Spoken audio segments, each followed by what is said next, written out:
Hey everyone, Edgar here, the host of Snug Wrestling. If you're looking to unwind without the hangover, check out Good Fuels. These are THC infused seltzers made with all natural ingredients, clean, crisp, and consistent every time. It's an easy, balanced way to relax, hang out with friends, or just vibe without the drawbacks of alcohol. And because you listen to Snug Wrestling, we got an exclusive offer for all of our listeners, 20% off at shop.getgoodfuels.com when you use promo code SNUG at checkout. That's shop.getgoodfuels.com and you get 20% off with promo code SNUG at checkout. That's Good Fuels, real chill, no hangover, must be 21 and over. Hey, this is your Olympic hero, Kurt Angle, and you're listening to Snug Wrestling. Oh, it's true. It's damn true. Well, hello, everybody. Welcome to the Snug Wrestling Podcast. It's time to go over this week's NXT. They were back in the Performance Center after they had their little trip over in Houston, Texas last week. They went back to Florida, and it sounds like they're going to head out of the Performance Center once again, I believe, right? What are they doing? They're doing New York next week. And then next Saturday at Stand and Deliver, it will be in St. Louis. And as you guys know, that is Tommy's lovely voice. Tommy, welcome. How you doing today, bro? I am doing good. Spent the entire day with my girlfriend. Weather over here is being as inconsistent as possible. Yesterday it was in the 50s. Now it's in the high of the 70s. So Illinois is just being extremely inconsistent. Yeah, and over here in Cali, it's getting pretty hot, man. It's spring weather. It's kicking in. The kids are about to go on spring break in the next week, I believe. So yeah, can't complain, man. Things are clearing up over here, which is nice. It's not too hot, but it's not too cold either. It's just like just right, you know. Sorry, bro. Humble brag, but I had to. One of the things that they kept mentioning on this episode of NXT this week, Tommy, was Madison Square Garden. Is NXT going to be in Madison Square Garden or like some hall next to Madison Square Garden? They will be in MSG next week. NXT. Yes. In MSG. I don't even see them selling out or selling that many tickets, Tommy. I don't think they're going to be in Madison Square Garden, are they? That's what they keep saying is next week in New York at Madison Square Garden. I'm going to look it up. WWE NXT next week location in New York. Because, yeah, I kept hearing that, and I'm like, NXT is going to be in, like, MSG. Brings its action to the Emphasis Theater at Madison Square Garden. So it's a theater inside of MSG. Okay, so technically it is MSG.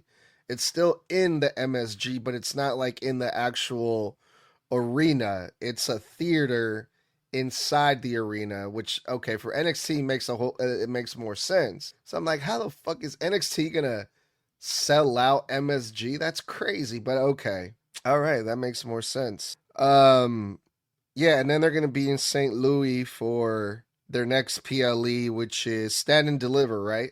Yes, Stand and Deliver in Sexy Red's hometown of St. Louis. So she will be there. Right, yeah, we saw Sexy Red make a cameo on this episode of NXT as well. Yeah, man, and a couple of matches were set up for the next PLE, which we'll talk about that. One of them was Zaria and Ruca, which I think it was fitting. Really looking forward to that one. But let's get into the drama and the details of NXT, Tommy. They started off with a bunch of backstage segments because it's NXT and they have to make a point that this is NXT and there's chaos and there's shit going on all over the place. You know, people are trying to talk to Stones. People are getting jumped. The tag team of Eli Knight and the French luchador mask guy, Elio LeFleur, were getting beat up. Like in the first 2-3 minutes of this episode, shit was already going crazy off the walls, right? Our good friend, who Who's that? What's his name again? The big old tall dude who we always forget his fucking name, who was trying to talk to Stone, but he couldn't because he was too busy. I think that's Josh Briggs. Josh Briggs, yes. Josh Briggs was even there trying to get some attention, but no luck because Stone's hands were full with everything that was going on.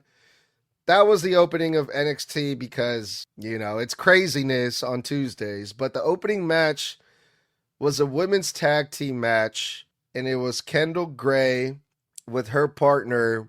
Remind me her name, Tommy, because I always forget her name. Wren Sinclair. And they have a tag team name too, which is the Wren QCC. Wren QCC, that's right. Where they wrestled. Who the fuck did they wrestle? This was yesterday, so I already forgot. Oh, yeah. It was two members from Fatal. The Fatal Influence girls. That's right. That's right. Yeah.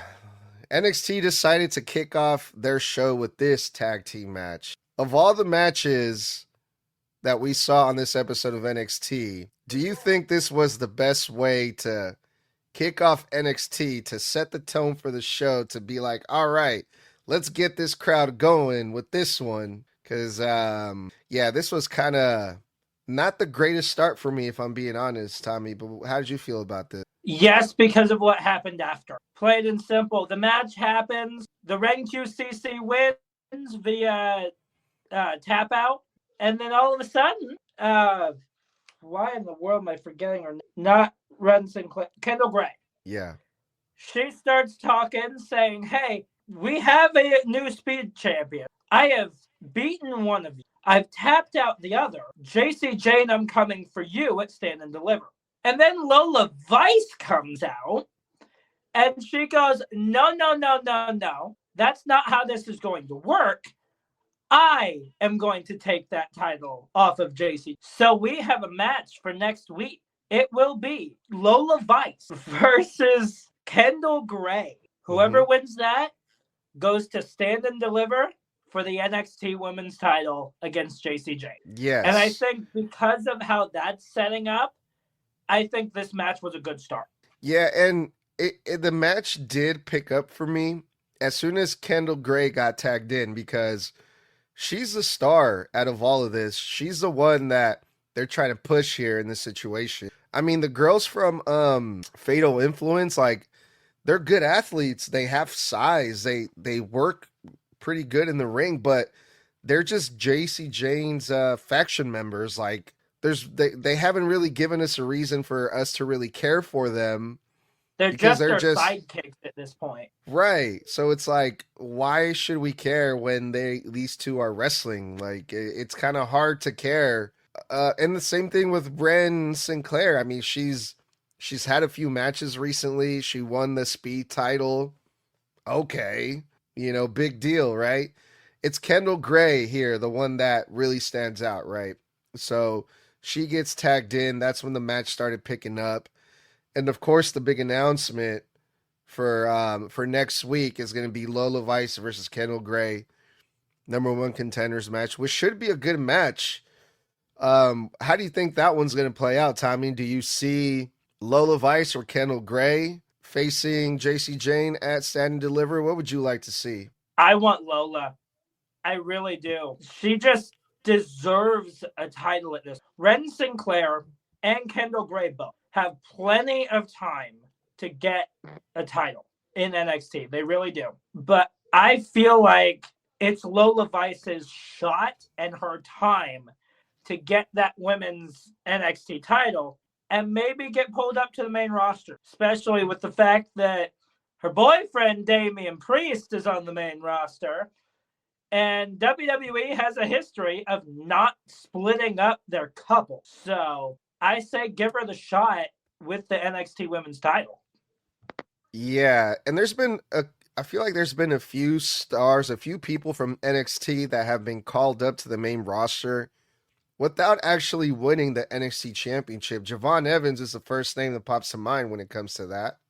So yeah, I mean, Lola Vice right now is like one half of the mix champions over in AAA. So she has a title. It's just not the NXT title. But we'll see what happens next week with good old Lola Vice and Kendal Gray.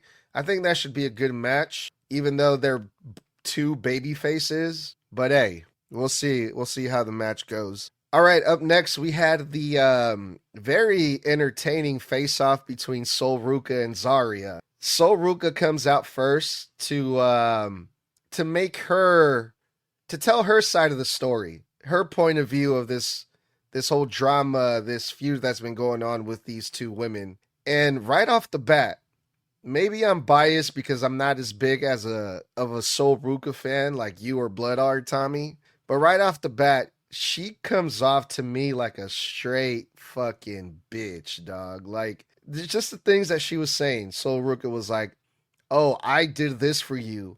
I made sure that you got these opportunities. Every time they called me up to the main roster, I always made sure to bring Zaria along with me. If it wasn't for me, you wouldn't have done this." And I'm just like, God damn, this is supposed to be a baby face. I is how Sol Ruca was sounding to me, right? And even though Sol Ruca does have some points, they had a tag team match in the main event. Sol Ruca was taking credit for that. Okay, fine. Yes, true. Maybe Zaria wouldn't have gotten that position if it wasn't for Sol Ruca. It makes sense, but the way that she was saying it just sounded so bitchy to me. And then Zaria comes out. And then Zaria starts telling her side of the story where she's like, no, you're not going to do that. You're not going to take the credit for it. You're not going to pretend like you're doing me a favor. Like you haven't done none of those things. You haven't given me anything. So Zaria kind of feels like Sol Ruca's gaslighting her. And the way that Zaria cut her promo, this is what I noticed, Tommy. Now you tell me what you saw. The fans started getting behind Zaria. The fans actually started booing Sol Ruca. And it seemed like they were agreeing more with what Zaria was saying over Sol Ruca, who technically Sol Ruca is the babyface in this situation. Zaria was the one that turned on Sol Ruca. So, I mean, I'm team Zaria all the way, bro, if I'm being honest. But what did you think about this? I think at this point, tell me when Zaria's telling lies. Stop me when she's telling lies.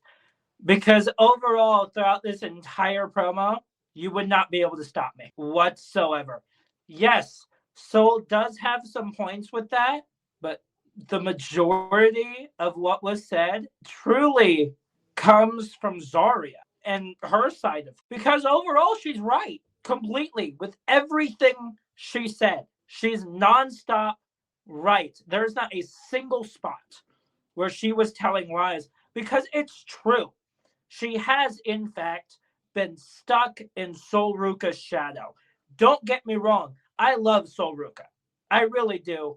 I have put that to the ends of the earth. I have put this girl over cloud 9.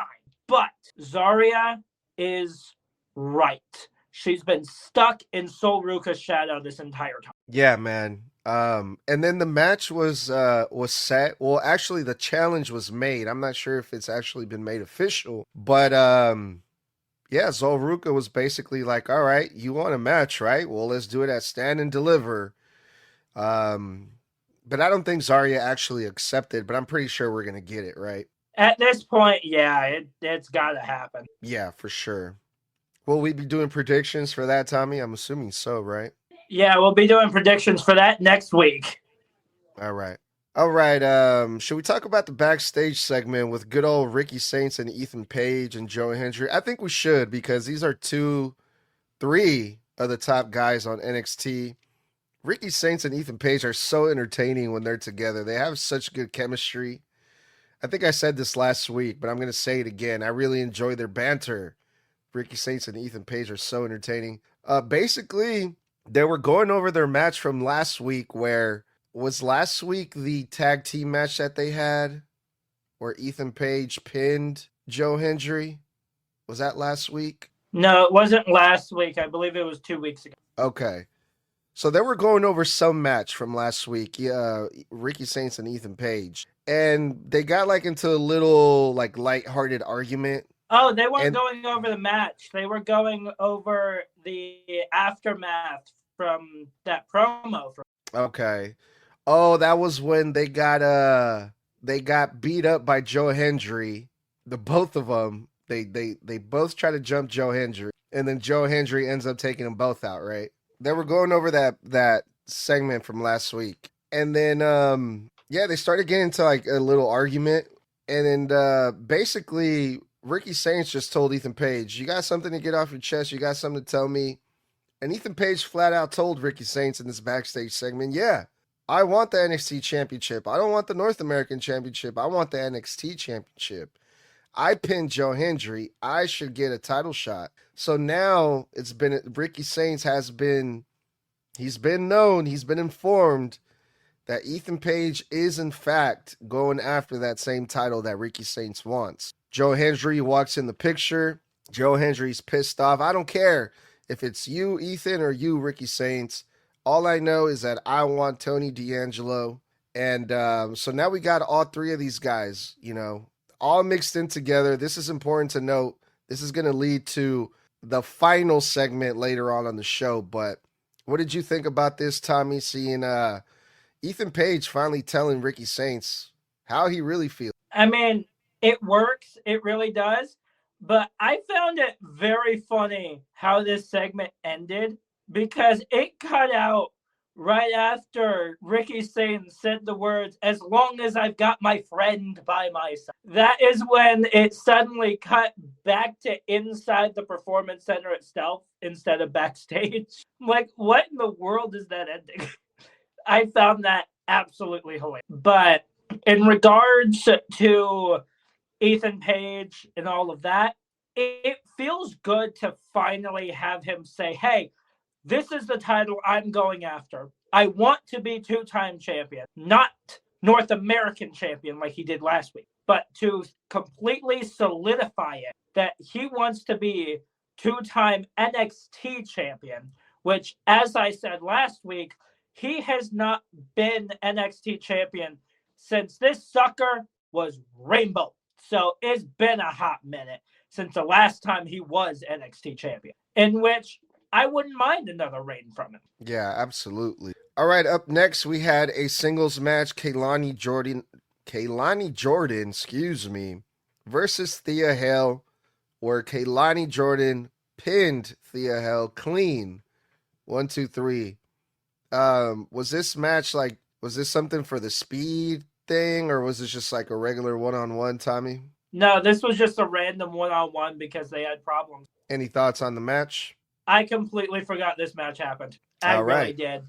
It slipped my mind that this happened. I even completely forgot that it was happening in the first place before it even happened. Fair enough.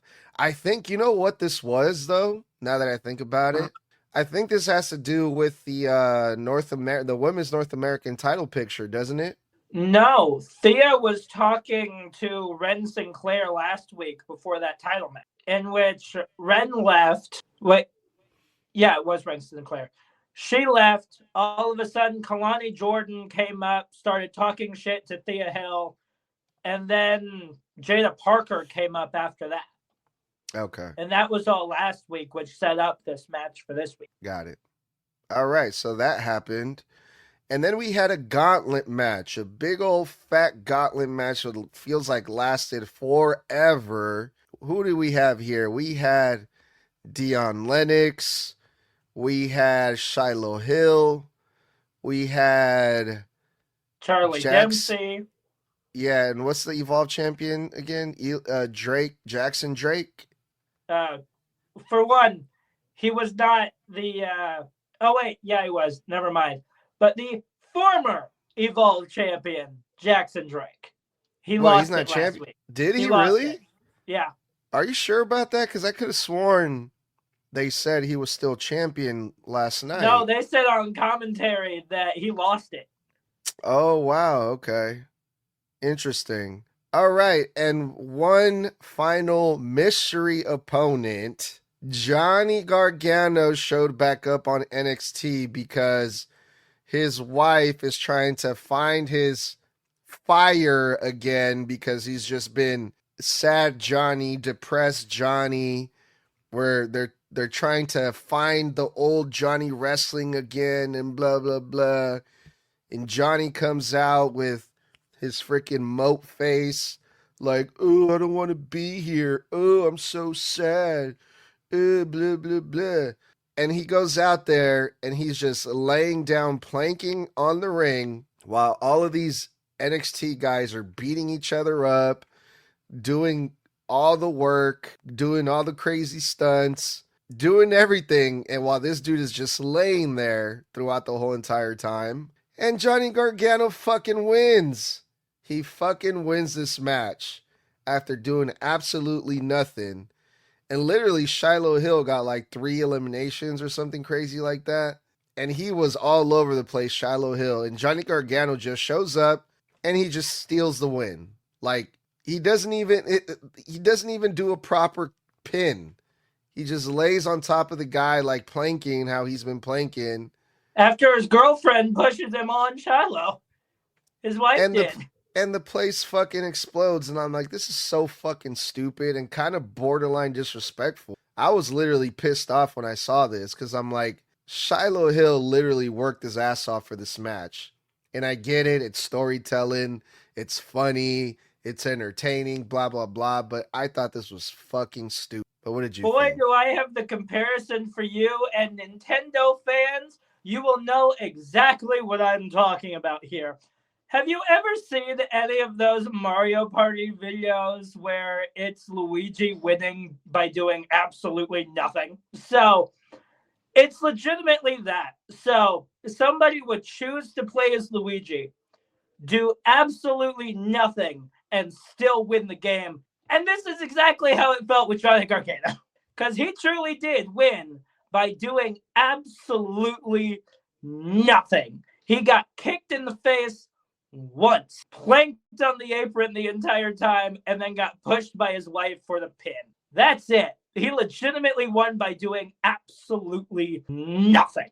And now he's the number 1 contender for the North American champion. Remind me his fucking name, Tommy. Miles Bourne. Thank you. So now Johnny Gargano is going to stand and deliver to face Miles Bourne. And I'm like, for what? For what? So Johnny can find himself again? Who fucking cares? He can find himself all he wants. But I will gladly say this before we even do the predictions. Miles Bourne ain't losing that title. And he better not, bro, or now I'm really going to be pissed off. But like, you know, people like to complain about, oh, you know, these celebrities coming in and taking spots from other people that have been doing all the work and blah, blah, blah. Is this not the same thing Johnny Gargano just did? He shows up in a match randomly as a surprise opponent. He does absolutely nothing while all these other guys are doing the damnest to put on a fucking crazy ass match. And the entire crowd does nothing but chant his name as soon as he comes out. It's fucking ridiculous. But I honestly would have much rather seen any one of these guys at Stand and Deliver versus Miles Bourne than Johnny fucking Gargano. Especially this way, the way that he fucking won. It's fucking ridiculous to me. This makes me not even want to watch Stand and Deliver, bro. If I'm being honest. Like, I would have much rather seen even the guy from Evolve, fucking, what's his name, Jackson Drake or whatever? Yeah. I would have much rather seen him than fucking, Jackson Drake versus Miles Bourne, Stand and Deliver, even Dempsey, Shiloh Hill, anybody else that was in this fucking, Dion Lennox. But no, we get Johnny fucking Gargano. Okay, bro. Like, don't get me wrong. I love Johnny Gargano. I'm with Blood. I think Snug has absolutely disrespected Johnny Gargano on multiple occasions. But overall here, the way this happened was so ridiculous because everybody else was doing everything and he's over here planking on the apron the entire time and then falling for the pin. Literally falling after being pushed. It's fucking ridiculous. Well, next week, since NXT is going to be in New York, Mike Santana announced that he's going to be on NXT next week, the TNA World Champion, to help out the Mud, which I thought that's pretty fucking cool. Mike Santana was just in my hometown this past Sunday for a meet and greet. I didn't get to go, but I knew some people that were there. They said they had a lot of good things to say about Mike Santana. So that's cool. And then you go from there, you go from that to hearing, oh shit, he's going to be on NXT in a few days. Oh, that's pretty dope. So I thought it was dope that we heard this announcement, and I'm looking forward to seeing Mike Santana on NXT next week. In a 6-man tag against Dark State, if I remember correctly. I believe you're right, yeah. So when he said that, specifically, when Out the Mud said, hey, we've got somebody from outside of WWE to help us out. And they're like, okay, I'm interested to see where in the world this goes. And then Mike Santana comes on my screen. I'm like, oh, shit. Hell yeah, let's start this shit off now. I am very hyped for this 6-man tag. Yeah, for sure. And then we had a tag team match. It was part of the tournament, the tag team tournament, to determine the number 1 contenders, to see who gets to face the god of awful tag team of damn it, what are their names? The Vanity Project. Yes, those fucking guys. And we had the Culling. There's a team that we don't get to see wrestle a whole lot. A really good tag team too, by the way. They were supposed to face the French luchador guy, LeFleur, and Eli Knight, but they were taken out backstage by somebody. And then they were going to get, the Culling was going to get mystery surprise opponents, and it was Los Americanos. Did Los Americanos take out LeFleur and Eli Drake back there, do you think? Or what's going on here, Tommy? I think they did, specifically for this spot. But we had a conversation last week on where I didn't want Los Americanos here. I really didn't. I cannot remember for the life of me what the tag team was from last week that was put aside, but it sure as hell was not Los Americanos. I can tell you that right now. So I did not want them here because I thought it would have been so much better to slip it one actually from NXT in there. But that did not end up happening. In fact, Los Americanos beat the Culling tonight or last night. So they're moving on to that final, unless this was the final. I completely forget.